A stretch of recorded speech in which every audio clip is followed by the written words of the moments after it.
Welcome to the Live Explore podcast. If you like what you hear, please hit like and subscribe. Welcome, everyone. I'm Sean Payne, co-host of the Live Explore Build Better podcast. I have my other co-host with me, Isaiah Chass. Isaiah, thanks for joining us. Absolutely.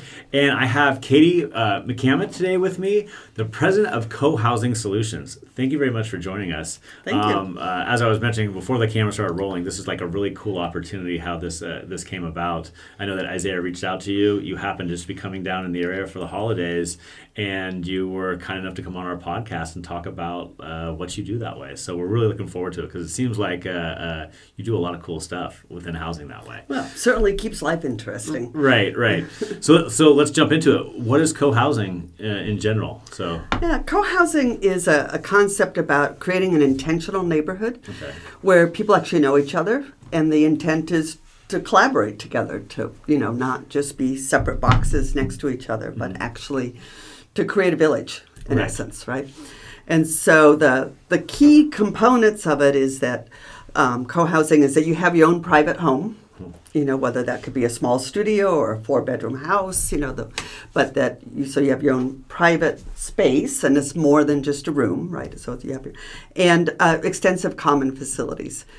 And then people coming together with the intent to, really collaborate together to make a better place for everybody. Great community. Mm-hmm. Yeah, exactly. So let's go a little bit more into the development model. When you have your home, are you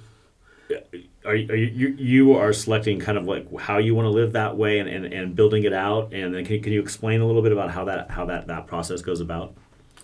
Well, I think what we end up with at the end of the construction process is that it's owned as a condominium with a homeowners association. Okay, right. So that way you can get all the competitive mortgages. You fit into the way America buys houses. Okay. Right. And so that, I think, is really, for me, that's important. That's the way most people buy houses is you need to be able to get a mortgage. Right. So I decided long ago my life was not long enough to reinvent the way Americans buy homes and to really try to fit in that system. So, but the unique thing is that, still to this day, I've been doing co-housing for over 30 years now, is that most communities are started by people who want to live in such a community.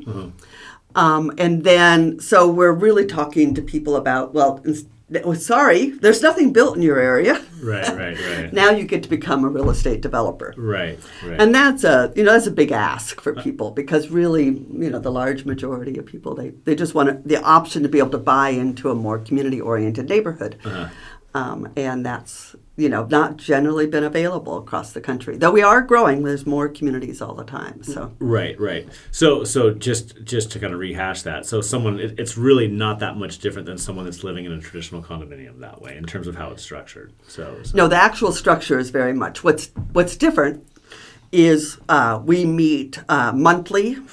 And so you get at least half the community at any given meeting, that people are really involved. They actually care. And so I live in Nevada City Co-Housing up in the foothills there. It's 34 homes. They're 2, 3, and 4-bedroom townhomes. They're all attached. But I know everybody on a first-name basis. I could sort of walk down the walkway and tell you a little bit of everybody's story. Right. And so that makes it really easy to plug in, to support each other, to do fun things together, but also help in hard times. So, on that note, what brought you to co-housing and what brings others to co-housing? Is it something that people know about previously and search out for it, or is it they stumble across it and then fall in love with the idea? How's that process? Well, I'm just amazed not everybody knows about co-housing, but they don't. I'm constantly continuing. I've been talking about it forever, right? So, sort of my claim to fame is making up the word co-housing. So my ex-husband, ex-partner, and I, we were both architecture students in Denmark. Oh, wow, okay. And many years ago, and that's where we came across this concept. The Danes are pretty sophisticated in their housing models, and they really tie sociology and how people live to how they build housing. And, as a young architect, looking at how I was going to combine a professional career and having a family, it was just like a bing. Oh, there it is. And I just assumed that everybody back in the States knew all about this, right? But then it turned out nobody did. Right. And so that was the source of our book, which really introduced co-housing to the English-speaking world. Oh, how interesting. So that's how people know about it. It all really goes well. There's been various editions of the book over the years. But, we quickly figured out that the Danish term bofællesskab wasn't really going to catch on. Uh-huh. So, when we were, doing our research in Denmark, the Danish research institutes were like, so what are you guys going to call this in English? So we did a bunch of brainstorming and came up with co-housing. So when I was on your website, my mom's from Norway. Uh-huh. So when I was on your website, just like looking at it, I was thinking about how my cousin lives over in Oslo. So we're outside of Oslo that way. Uh-huh. So like it has that feeling definitely that way of that Scandinavian design of how he lives in like a co-housing project. Yeah. So it has that yeah, it reminded But me I of think, that. So I think the thing that really clicked for me with the Danish model is 65% of Danes live in single-family homes. Mm-hmm. And that it was a model that wasn't around a government program, but that they literally what happened there is very much what happened here in the U.S., where people were, looking at, working hard to buy this, the Danish American dream. There's got to be something better. And particularly as traditional roles were shifting, women are going into the workplace. And so literally people started gathering together to create their own neighborhoods. Right. And so to me, it was like, if I have to write a new housing policy and get it through Washington, I don't know that I can get that done. right. But this is the way America's always been settled. It's the way with the West was settled, is find other people who are interested in what you are, and we can do that. Right. And so that's what I think. So with both the sort of finished, that we learned a lot about the design of how you design for community and such. But this idea that people could just get together and do it, that you didn't need a government program, that you didn't need to change zoning, that you didn't, that if the market's not providing what you want, go create what you want. And that's in essence what we've done with the co-housing in the United States now. That's very cool. That's very cool. What are some of the projects that you're that are currently under construction that you're working on or involved with, I should say? Yeah, so I work as a development consultant now. Right. I started as an architect, and then I became a developer, and now I work as a development consultant. So I actually work all across North America. And so I could give you the full spectrum of what's happening in co-housing, including in Canada. But the Bay Area, our architecture firm was based in Berkeley for years, and before moving up to the foothills. So I'm a UC Berkeley architecture grad, so came out of that world. And so the first community we moved into, our first community was Doyle Street Co-housing in Emeryville. Okay. So it's a converted warehouse, 12 units, condominiums. We moved in with a 1-year-old, and it's still going over 30 years later. So, very cool. So there is these older communities, but right now what's really exciting actually is I'm working on 3 different projects between West Sacramento, Berkeley, and Fremont that are all very urban co-housing. And I'm excited about them because I think it kind of breaks the mold of what people think a community needs to look like. And certainly, Northern California's had long history of communities. Right. But these are podium buildings, so they're, 4 stories, elevators, condos, on a half an, so we're talking, 30, 36, 32, they're all in that range, on a half an acre. So they're very contemporary look. They fit within the urban fabric. They get people in the middle of walkable neighborhoods. And they have a really strong sense of community. So, because, what otherwise people are doing is first of all, nobody's building condos. That's a whole nother story. But, you could move into a lot of hip, cool, new urban rentals. Right. Do you know your neighbors? Yeah. Right? What really scared me is when people started telling me, it's like, oh yeah, well, if there's someone in the hall, I just don't go out right then. I kind of, I'll wait till they're gone. So we're living more and more closely together and knowing each other less and less. Right. And so this is sort of flipping that and saying, let's take advantage of living next to each other and really, create community out of it. So the West Sacramento project is called Washington Commons, and it's under construction right now. So it's 35 units, 4 stories.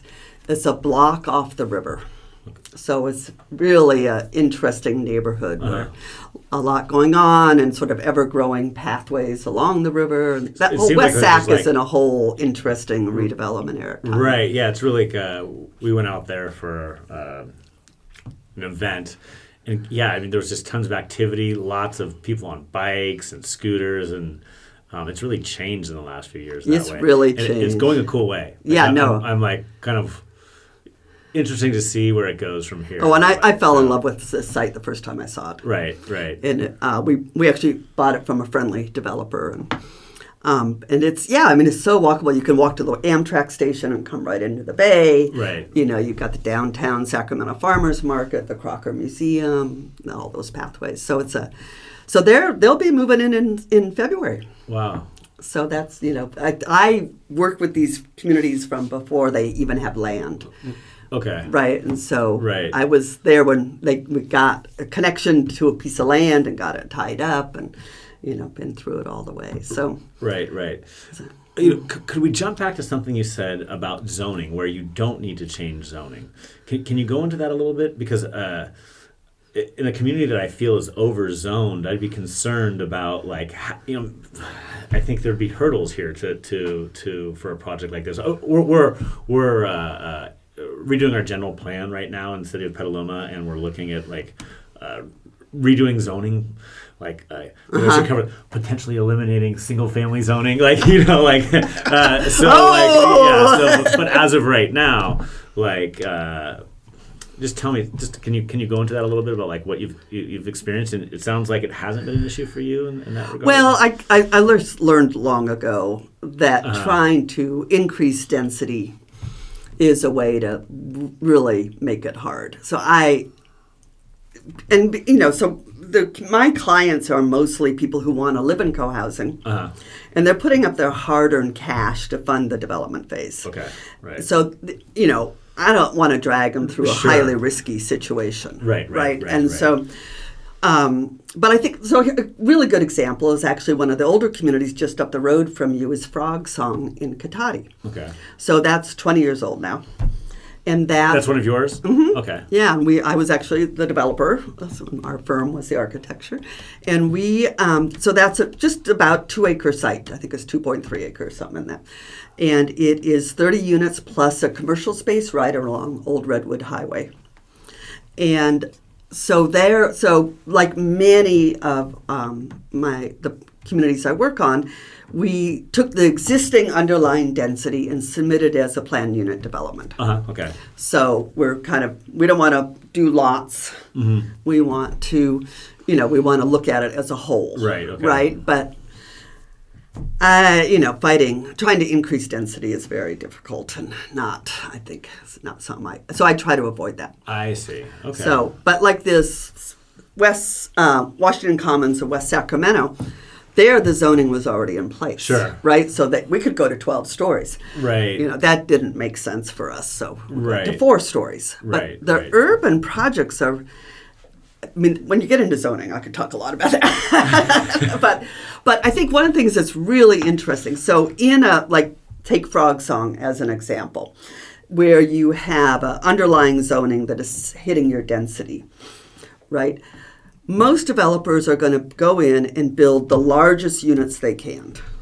So whether it's the 2 or 3 story townhouse now. Sure. But they're trying to max out their square footage because a housing budget is all about maxing out your sellable square footage. Right. With co-housing, one of the things is there's 2 different things to drive it. One is people want to live in smaller homes. And then have the common facilities as sort of the extra space, right? Right. But the other thing is that within these communities, I would say every single one of my client groups has always wanted more diversity than we were able to achieve.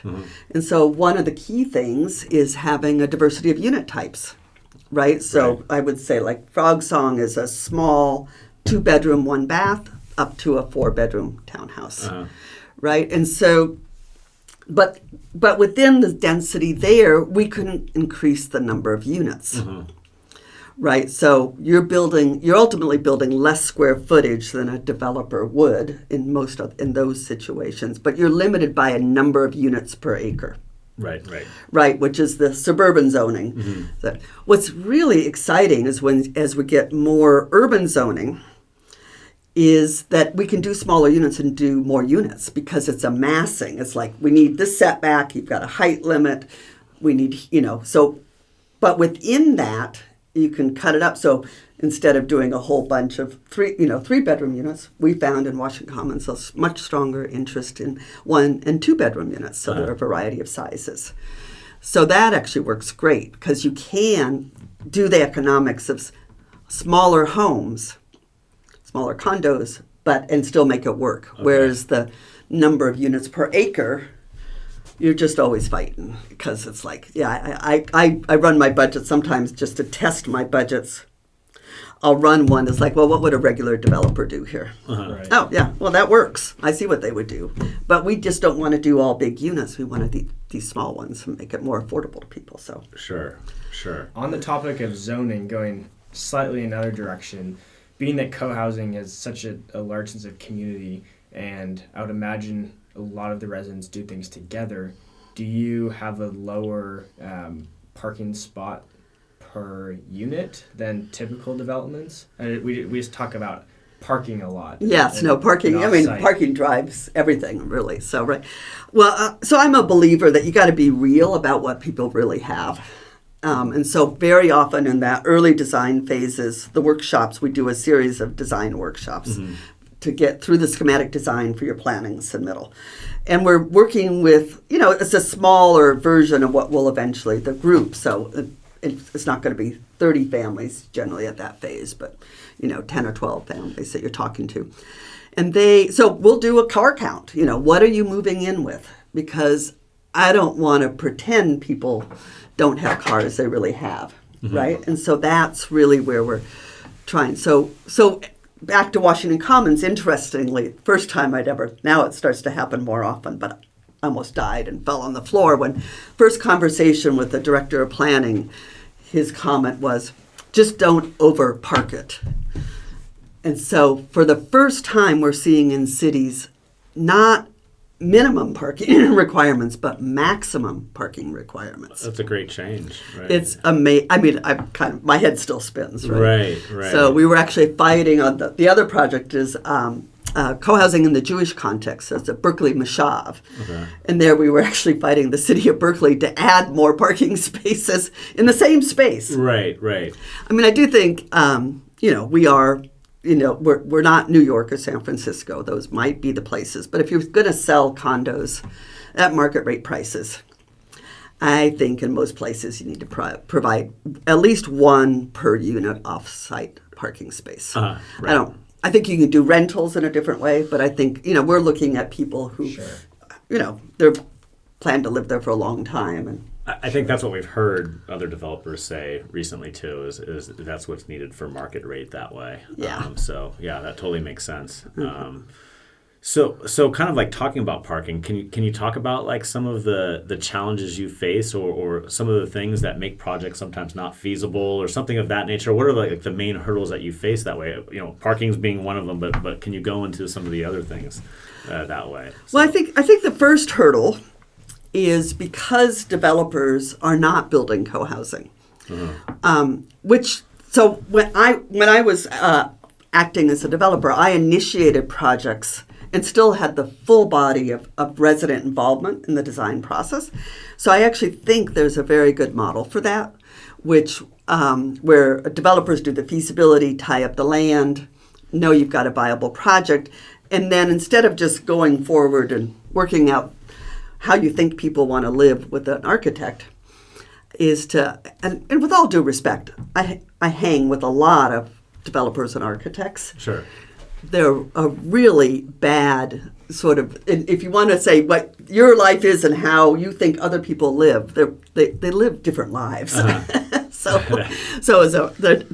That's who's figuring out how America wants to live is a little challenging. So, but at any rate, so the first hurdle is talking to potential buyers and getting them to commit to a community that is, it's 4 years out before you can build it. Wow. Before you can actually move in. And that's just a normal development process. I mean, I don't think the development process for co-housing needs to take any longer than anything else. Right. But that's what it really takes. Yeah. It would be 6 here in Petaluma, but we're not going to do that. Or longer. Right. So and yet that is so critical. So anytime you're trying to build something that is not being built out there, that you don't have a bunch of comps on, that you can't, you want to get it financed, you got to show you got buyers. Right. And so that was one of the really early things, I figured out is like, we have to go find the buyers because that's what we can take to the bank. Right. That's what's going to get a construction loan. That's what talks developers into partnering with us, is that we have to show there are real buyers who are willing to pay, what it really cost.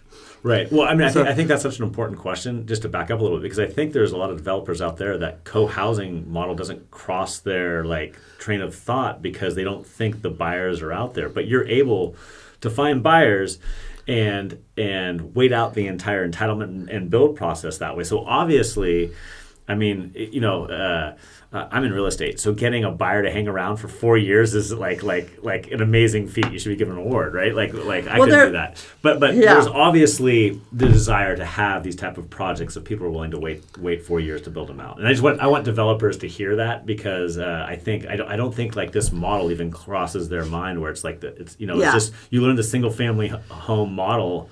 And then this is Danish to them, right? Good point. No, it is. I think it's pretty, and really comes from, I don't have any choice. I didn't have the money to develop projects. I wanted to live in co-housing. I need to find other people, right? Right. So from that was, I think, an early lesson learned, and I think still is, important to prove you've got a market, deliver buyers, right? So getting buyers in. I think the other thing is, I'm not showing people a bunch of flashy renderings. I'm, working with groups where there are no drawings and they need to put in money to get to a design. Right. Right? And so they are buying into a concept, not that floor plan or that look, but a deeper level of what this neighborhood could really be. Right. And helping to determine what are the priorities there. So that's kind of my question about the workshop. So do you take the feedback from the initial investors, and then you create the project and kind of say hey, we want this feature here is really important to us, and so they're not only they're getting a somewhat of an influence on the design then as well. Totally. So and that's what allows us to really push the boundaries. Right. Because I think every single time I've ever seen a developer without a buyers group take the concepts of co-housing is they water them down. But when I can walk into a workshop where I've got 15 households, they're actually paying for the workshop too, and say, okay, so you can do this, or you can. How far are you willing to walk? Right. Do you want garages? Do some garages need to be attached? This is what it gives up in the site plan, because really, a neighborhood, the most important thing is the site plan. Right, that's where you make all the big decisions. Right. So if you're willing to park over here and walk to your house over there, we just opened up all the space over here for gardens, and this becomes much safer for kids. Sure. So that's another, really key design thing. Get the cars out of the middle, because that just kills everything and takes a lot of space. Right. So, but instead of me just saying, well, that's what I want, or I'm sure people will love this, I can test that market. And what I find is when you really get those buyers market, and they understand, so part of it's an education process about the trade-offs and priorities and cost, that they actually will push to go further, not back off. Right. So then it gives us the confidence that we can go further. Right. Right. Right, that we can push things that you wouldn't push if you were doing a spec project. Nobody takes that kind of risk. So sure. So with those buyers, like when you locate, I have so many questions. So let's say you locate a project. Are those buyers coming from like that area? Is it because you have a following that they're like, hey, I want to be part of this project? Are you marketing to outside the area? Like where like what is the market? Like is it someone that's like, hey, I live here and this sounds incredible and I want to be here? Or is it someone like, that just knows about the projects that you put together? It's like, hey, I want to be, I like this area. Yeah, go into that. That's what I was thinking the entire time. Oh, yeah. No, it's very much a combination. And I'm sure people reach out to you to come in, so like you already have a little base. That's all the questions. So I mean, most, I think most communities get off the ground because of local interest, right? Right. But there is this other part of the market that has now been following co-housing for years, and they're looking for where they want to land. And so that's particularly true in the boomer market. So the boomer market kind of grew up with co-housing, right? And so I talk to people all the time who, they were part of some forming co-housing group 20 years ago and it never got off the ground, or they wanted to be and they couldn't move, or whatever got in the way. They couldn't quite make it work. And then they're getting close to retirement and they are like, oh, let's look up what's around here, right? And so I know people, run into people who are really doing the whole West Coast or the whole East Coast and looking at communities up and down the coast as they think about where they want to land in this transition into where they have more flexibility. Right, that makes sense. So, but if you take the Washington Commons community, and Berkeley Mashab is similar. There's about half of the community is local, came out of the Sacramento area. We have a lot of people moving up from the Bay Area. And then a few people who are moving, from other parts of the country. They have kids in the area or they're, something that draws them to that area. So. Right. And then do you have a location in mind prior to having the buyers, or do you have a workshop and then they determine what spot would be a good fit? Well, my clients are mostly forming co-housing groups. So they have, they come to me with anything, 1 to 4 people, and they want us get a community going where generally where they're living, not mostly. And then we are, starting a site search, right? So then it's much easier to organize a community around a specific site than the sort of general idea. You can do a lot of education, get people thinking about it, but you can only take it so far. Well, there's only so many sites that you can entitle and so a lot of my work is helping people understand, where are the development opportunities where they are. Right. And so I think I'm still the one who's most in love with the West Sacramento site in Washington Commons, because I saw that property and I just it's not about the land, it's about where you're going on your walks and what do you have access to and how much do you have to get in a car. And I just thought, oh my God, this is a really fabulous site. So kind of going into that, like the 15-minute neighborhood. I mean, that's kind of what you saw there, was just the location and the ability to get around everywhere that way. Yeah, and a neighborhood that's really improving and more and more. I mean, the whole West Sac government is really interesting. They're a pretty dynamic group right now. Right. And so, as you said, things are really changing there, and it's really an up-and-coming place. Yeah, no, that's really cool. So on that project, or like I guess on any project, are you working with a local developer? Like, we kind of got off this topic, but like, who's more receptive to these projects? Is it the local developer, or like, I know you have quite a following, and you've amassed quite a following. So I would think maybe the national builders. No, it's not the now. No, I mean this is a scale, and it's a scale we desperately need, which is very regional, right? The smaller infill projects. So my goal is, the Bozeman community, they're moving in, Bozeman, Montana, they're moving in right now, and it's 43 units, and that's kind of the top end of size. So, I'm really, generally I'm looking for anything between 20 and 40 units. Is a really good size for community where you can know everyone. There's still a high level of accountability. There's enough people that there's some mixing and so that you get, so that's what I'm looking for, is that size, and that size the national the national builders don't really take much interest in. Sure. So a lot of what I do is actually, and this was true with Washington Commons, is get a kind of group up and going and get them real, right? So I get to introduce the hard knocks of real estate development. And this really is going to cost that much. And we really need to discipline this if we're going to hold that budget, right? So I run the first budget, start to lay out what I think are realistic target sales prices. And then, look for a development partner. So all three projects that I just mentioned, Washington Commons, Berkeley Mashab, and Mission Peak Village down in Fremont, those were all communities that I started working with. And then the same developer is a developer out of Portland who I did a project with in Portland, PDX Commons. Okay. So they do sort of a whole range of development, rentals, offices, but it is that scale. And so I got to know them with the PDX Commons project, and they're really, the urban housing is something they're really good at.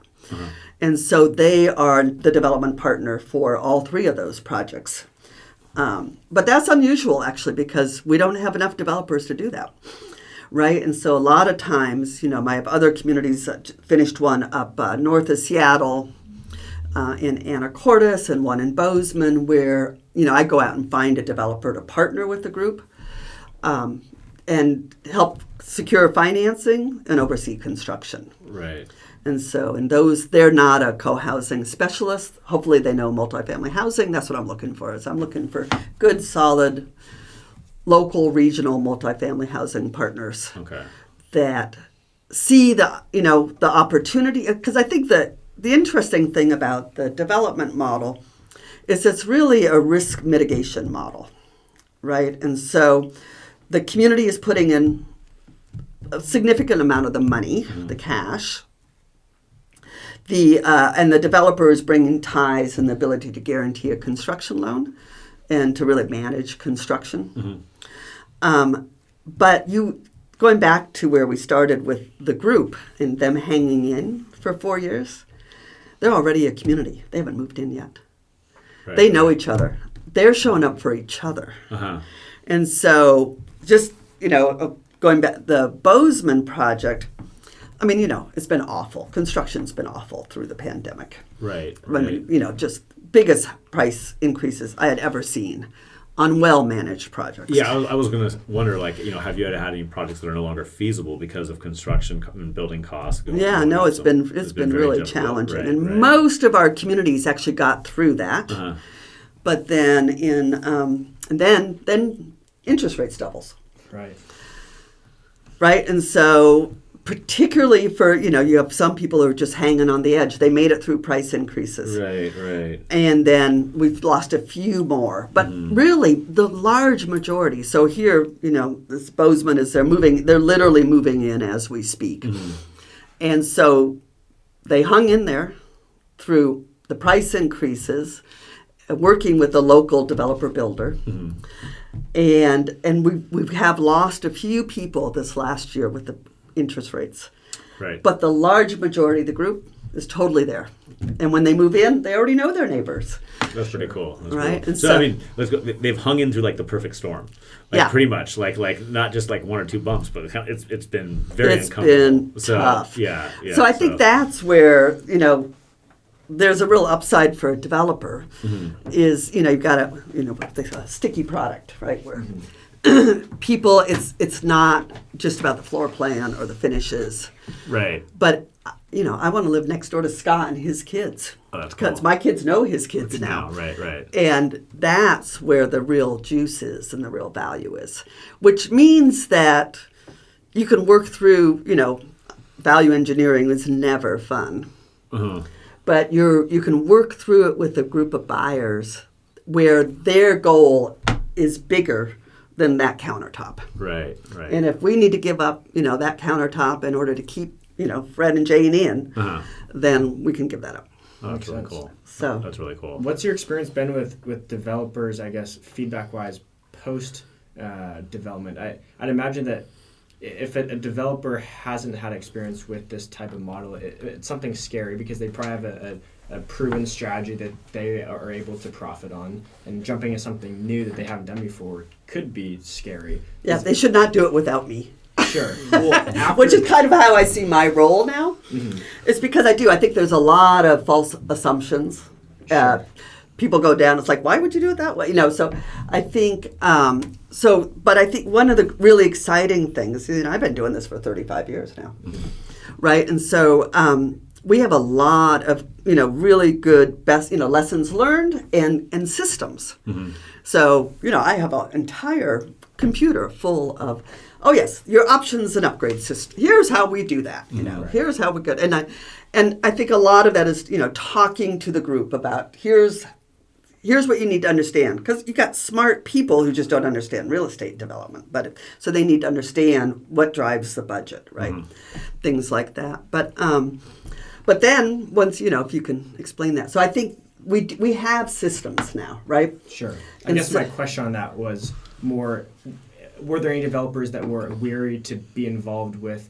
Most developers. And then after the fact that they would come back and totally do another project, seeing the success that. Yes, well, I think UDP out of Portland is, so now, they did a project in Spokane with me, and now we have 3 in the works. They've got 7. So they are the sort of repeat developer and how they, and we had, it's just that we're kind of, some have retired out. So there's a guy named Jim Leach on the Front Range in Colorado, and he was really the first CoHousing developer. He was my mentor.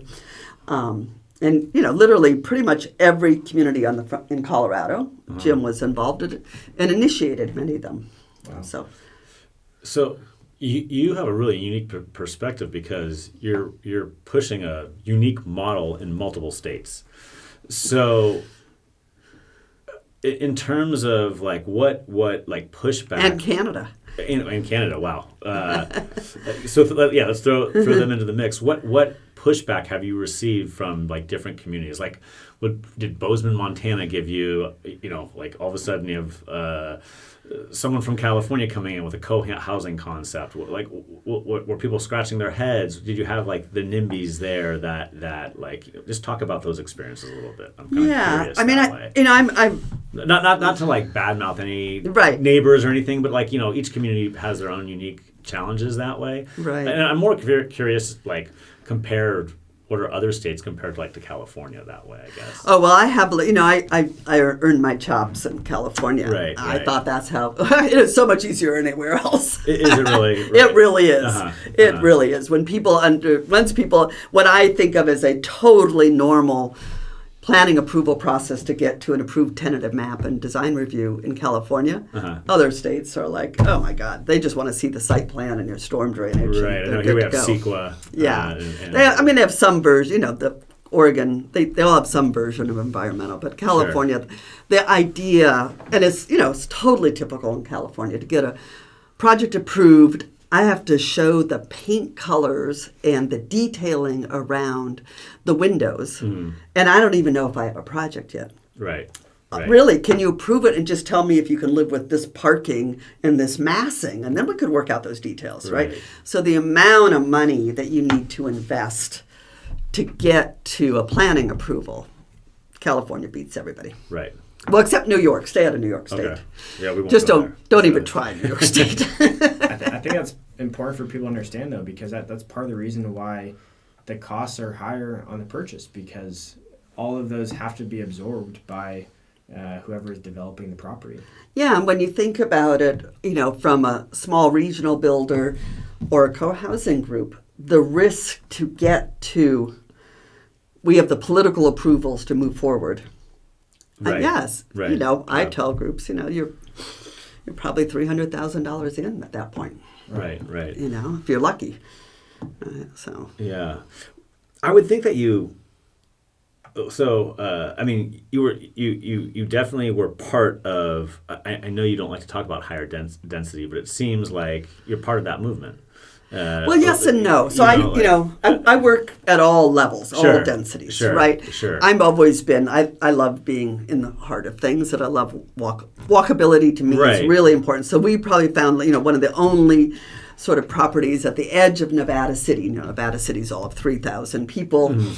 It's right at the edge of Nevada City. I can walk to downtown. I walk to my office. So I found like the perfect rural walkable Right.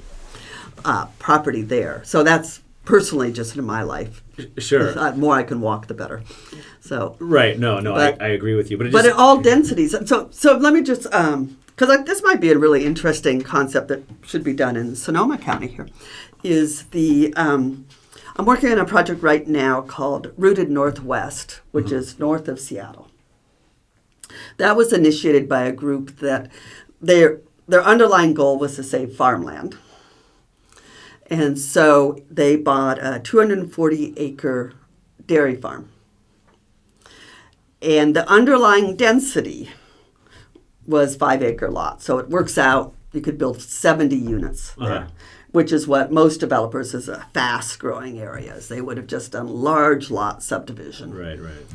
What we're doing is a village, clustered village, that saves most of the land. So it's in planning right now. So the idea is 2 adjacent communities that will save 220 acres as farmland. Right. And so we don't have to give up the housing Sure. in order to save the farmland, right? We just need to cluster it. And, Sure. So little villages. Right. Right. And so I think there's a lot there. It plays out in a lot of ways where it allows you, like in a more rural context, to save open space, to stay back from waterways. Sure. And so like a site that could be quite challenging for someone who wants to do single family houses because you can't split it up Right. could really work well for us because we want to cluster anyway, and we like the open space. So let's say there's a creek and some wetlands. You don't want to. It's a pain in the butt to try to cross it. Well, is there enough room we could cluster here, and that would really be seen, the open space as a major amenity for the community. Right. Because we're much more comfortable clustering. Sure. That's interesting. Sure. I would have expected that it would have been more suited towards urban infill, just with walkability and local amenities. Yeah, it goes both ways. I see the full spectrum. And I think that's the really exciting thing about, you can take the co-housing concept and adapt it at all these different densities. Right. So Right. it's really, the concept behind it is very much the same. Sure. So yeah, and there's like, I really want to be in a really walkable neighborhood. And though I could live without a car. Right. So there's that group market as well. Right.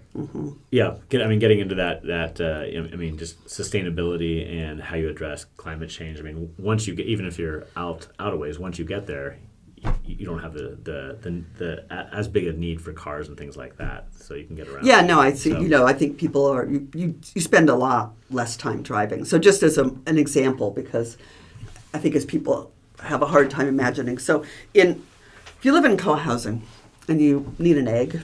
Or I could take, like my daughter once decided that she wanted to make chocolate chip cookies for the fire guys who were down at the fairgrounds, one of the fires. And turned out neither our kitchen nor her friend's kitchen it wasn't that they were missing one ingredient, they were missing all ingredients for chocolate chip cookies. But that did not stop these co-housing kids. They just literally went door to door till they got all the ingredients. Made the cookies, dropped off some cookies to those who had contributed, and took the rest to the fire guys. Oh, that's cool. So, there's no reason to ever drive to the store for that onion or some eggs. Because literally, we just have a little email list. Anybody got? Last night there was I'm looking and there it comes. Somebody wants some cilantro, which I generally don't have, but I had just had leftover cilantro. That's funny. So I literally walk across the walkway and hand it to my neighbor within, 3 minutes of them posting that. That's very cool. That's a really interesting perspective. Yeah, so it's just that day-to-day play dates, we're very active in the larger communities around us also. So it's not that we don't drive, but you don't, the need to drive for every single thing, and driving kids to play dates, which I swear was God's punishment on women. It's like, who thought that up, right? So it gets you back to a neighborhood where you can literally say, just go outside and find someone to play with. Right? Because it's that sort of, it feels safe, lots of eyes on. So. Is there anything you see on the local or national level moving forward for the future of co-housing? Difference, changes coming, or any innovations, anything, I guess, moving forward? Well, I think what I love, I live in co-housing. I raised my daughter in co-housing. I think it's a great way to raise kids. I think it's a great way to get old. And I think, it's been really interesting that while co-housing has been growing up in the United States, there's been this body of research following along the same time, which has now gotten very, very, very clear that one of our biggest public health issues is isolation. Right. And if I remember reading a Time magazine, probably 2 decades ago, where they was first starting to talk about that. And really, you just check. Oh, I could smoke a pack a day to make up for all my community interface here. Mm-hmm. But we've found, and now there's really solid data, just how important interaction, friendships, are. Right. And yet, in our day-to-day, the pandemic and now working at home, it's just gotten worse and worse. So it's, people think, oh, those old, lonely people. No, it's at all ages. Yeah, right. Right? Millennials and kids in college are literally dying of isolation. Right. And so it feels, so we have these demographic trends that just feel like do not end up in a very good place, right? So smaller families, the fastest growing American household today is a single person living alone. Mm-hmm. At all ages, right? And yet, what is the most common new house built? 4 bedrooms. Right. Right? And we're dying of climate change. Mm-hmm. Right? And so this combination, just look at it, it makes no sense at all, right? Nobody's building small for sale homes. It's very uncommon. And it's just the way we have set up the economics of housing. Right. So we really, if we want to change, I think developers are really just problem solvers. Uh-huh. Right? It's like, okay, here's the market wants that. It's going to cost this. How do I make this work? Right? Right. If we could change the underlying incentives to really actually, really encourage smaller homes, encourage people, like in California, people are not building these small, we need small condos in every single town mm-hmm. in California, infill condos. Right. And liability is the biggest issue, is stopping it. And so we need to look at those issues right. In order to change how we build housing. But I think the underlying drivers just makes this more and more important. And but how do you get people to look at it, right? How do you get it out? It's like you have choices. Right. So I think that's really our ongoing challenge, is talking about, there are other options. What I want to do is get co-housing to the point where, you're looking to buy a house and it's just on your list of like, oh, hey, honey, maybe we should look at that co-housing thing that was down there. Or maybe I really want 5 acres for the goats or whatever, but it's just one of the things in you're considering as you look at your housing options. Are you saying, I would think that, I think with younger generations, it's going that way. I mean, I think like, I have to say, one of the things I'm totally shocked about. New parents are still shocked that it is incredibly isolating to have a baby. Uh-huh. And I'm like, did nobody told you? Right. I mean, this has been going on since we stopped living with the larger family. Right. Right. I always think, I just think that like the single family home has encouraged that, right? Like, mm-hmm. like if you grew up in that environment, you just kind of naturally think that's the way to go, right? Like that's what you've been taught, so you're going to go back there. And the other thing is, for most people, your house is your largest investment. Right. So it's a very conservative choice. Right. And I think people kind of fall back on old patterns instead of looking at new patterns. No, we see that. What do I really want? The other thing I'm always, is that people, I think, give very little thought to, when they buy a home, how that determines a lifestyle. Mm-hmm. This goes back to your walkability. Mm-hmm. But people always ask me about, what if you don't like the people in the community? And I say, so when you bought your house, did you knock on the neighbors? Right. Did you introduce yourself? Did you know anybody in the neighborhood? Right, right. What I'm doing is actually quite conservative. I know all my neighbors. Yeah. It's really safe. That's a good point. That's a very good point. Right? And Yeah. so, but these are, people don't think about their housing in this larger context of how this really determines so much about the lifestyle I live. Right. So, yeah. No, I know. So I think just a lot of education. We just have to really keep talking about it. Because I think we know it works. You know, there's over 200 co-housing communities across the United States now. There's the National CoHousing Association.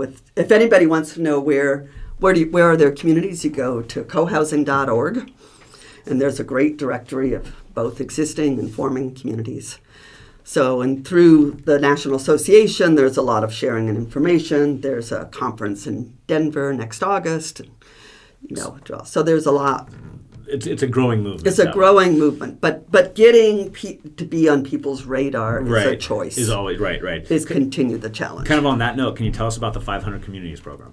Yeah, so my 500 Communities program is sort of my way of passing on the lessons learned. Okay. And so it's a year-long training that you apply for and pay for, and I'm looking for people that they're not interested. They're not just want to build their community, but want to work in this. So I'm really exactly what you're for, saying, kind of getting the message out that way. Yeah, I'm trying to get to the professionals, right? Right. And so we walk through. We spend the year really going through all the different phases of development, and what's the highest and best use for your community group. What's the professionals' role? What are the lessons learned? What are the systems? And so it is. So I have my new class. I have 10 people from around the country, and it's a mixture. So one of the things took me a surprisingly long time to figure out, but there's a whole marketing track, and we've gotten way better at that. Just how do you do sales and marketing in a community context? And then there's sort of the more project management developer track, and the program is a mixture. Okay. Because I think people need to understand the other side to be able to do their piece of it best. Sure. It sounds like that would be a pretty intense program. Like how... well, most people are working other jobs. And, right, it's not a full-time thing. Right.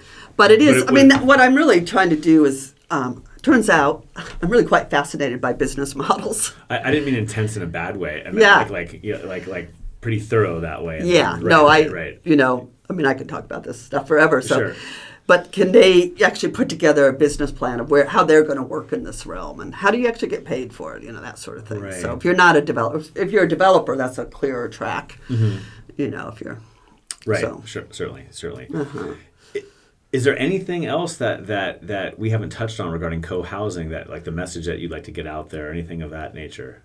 Well, what I hear from people all the time is they say, "Well, that's a great idea, but I just don't think it's for me." And I think, so first of all, one of the really interesting things is how many introverts live in co-housing. Because extroverts don't need it as badly. Interesting, okay. Right? And so I finally started talking about it because people were like, I just don't know. And it's like, no, you're actually just like us. But I would just really urge people to look at it and give it a try. It's not for everybody. Right. It's sort of a self-selecting process, right? And so, yeah, there definitely doesn't work very. But, I have to say, I feel so lucky living in my community.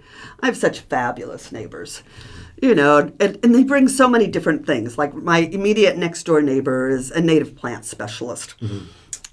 So he's now taken on the pruning of all the community trees. Right. We have been overwhelmed with apples. And so, everybody's baking apple desserts all the time right now. Yes. I bet that's going on right now. Yeah, right. Yeah. So, but it's just, I feel so lucky to live in community. To live in community. Right. And I've lived in community, since I was a young mother, through being an empty nester, now being a, older single woman. And it has served me in every stage of my life in ways I couldn't even begin to imagine until I got it. So I would just, just be open to seeing if that's something. My theory is that it's not for everyone, but I think at least 50% of the American population, if they woke up in co-housing, would be really happy. But making the choice is much harder for them. Right. The change. Right. Yeah, exactly. Yep, the Yeah, change. we know what we know, Right. Yeah. and anything else feels so. But it, I look at where we're going, and it's just like, every time we've had a national crisis or something's gone on, that I have like, oh, well, it's crazy out there, but I feel so lucky to be here with other people. I can talk it through. Right. And we, one of the really exciting things with co-housing is communities continue to evolve. So I built a bunch of communities before we had EV chargers. Every one of those now has EV chargers where the HOA figured out, People wanted that. yeah, does PG&E have some money? Where are there some grants? What do we need to put in? And figured out how to bring them into the community. So I think it really is a model for resilience. How do we live in a changing climate? It's just so important that you're not trying to do that alone. Very cool. Very, very cool. Thank you so much for coming here and talking to us and telling us about an incredible model. Yeah, my pleasure. Not just a model, it's proven to work. Yeah, no, I think that's the exciting thing. I feel like we're at a second phase in the sense that we know it works. We know that these communities are doing great 30 years later. Right. Yeah. And now we just need to make it more available to people. Very cool. Very cool. If someone wants to get a hold of you, what's the best way? Is it go on your website? Is that? Yeah, go on my website, CoHousingSolutions.com. Great. Great. Well, again, thank you so much. I encourage everyone to check out Katie and everything she's done in this movement. It's very impressive. So thank you again for coming onto our podcast. This has been a great episode. And if you guys like this, please hit like and subscribe so you guys see future episodes. Thank you so much. My pleasure. Thanks for having me. Right. See you guys next time. Welcome to the Live Explore podcast. If you like what you hear, please hit like and subscribe.